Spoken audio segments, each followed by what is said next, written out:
Hi, and welcome to Word of the Day. And today we're going to be talking about diligence. Let's take a look at Proverbs chapter 4, verse 23, which reads, "Guard your heart with all diligence, for out of it flows the issues of life."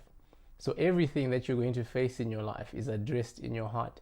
So I think we need to pay close attention to what happens in our hearts, because it's seldom that our hearts are ever empty. Our hearts are always focused on something. God created us in such a way that we are creatures of worship. That's why we need to ensure that whatever is going in our heart is pure and it lines up with the Word of God. Because God has already warned us by saying that He is a jealous God. Do not have any other God besides me. So whenever we are not worshiping God in our hearts, we are focused, our attention is on something else. I think we spend most of our time and attention on the body rather than the soul. We want to feed the body, we want the body to go through exercise. We have all these things that are centered on the body, but we neglect the soul. Yet the soul, or rather the heart, is the one that controls everything else in our hearts. Let's take a look at going to gym, for instance. If you're somebody that goes to gym and then you skip over time, you find out that by the time that you go back, you're not as strong as you used to be, because now you're out of routine.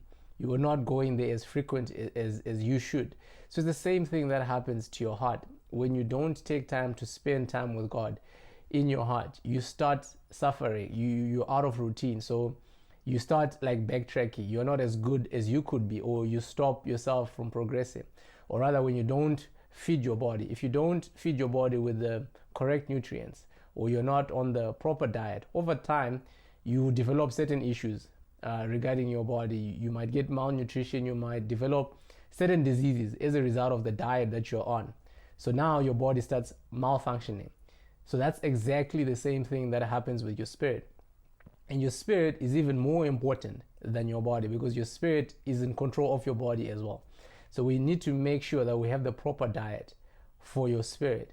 And how we do this is, you find it in Joshua 1 verse 8. It emphasizes on this, or on how we should meditate on the Word of God day and night, observing to do what is written in the Word of God. Only then we're going to have good success. So God does not expect us to just go about things without knowing how to do them. He has given us a book with guidelines. He's given us the Bible on how to go about things, on how we should live our lives. If we follow those instructions, then we are going to have good success and our lives are going to go perfectly.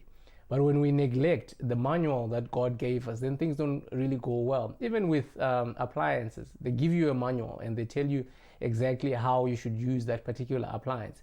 So if you follow the instructions that are in the manual, then that appliance is going to work well. But if you ignore those things, then it doesn't work well. So it's the same thing. We are an appliance that was made by God. So we need the manual. We need to follow the guidelines and the instructions that God expects of us. So for today, I'm just going to leave it here and say, guard your heart with all diligence, because indeed, out of it are the issues of life. Thank you.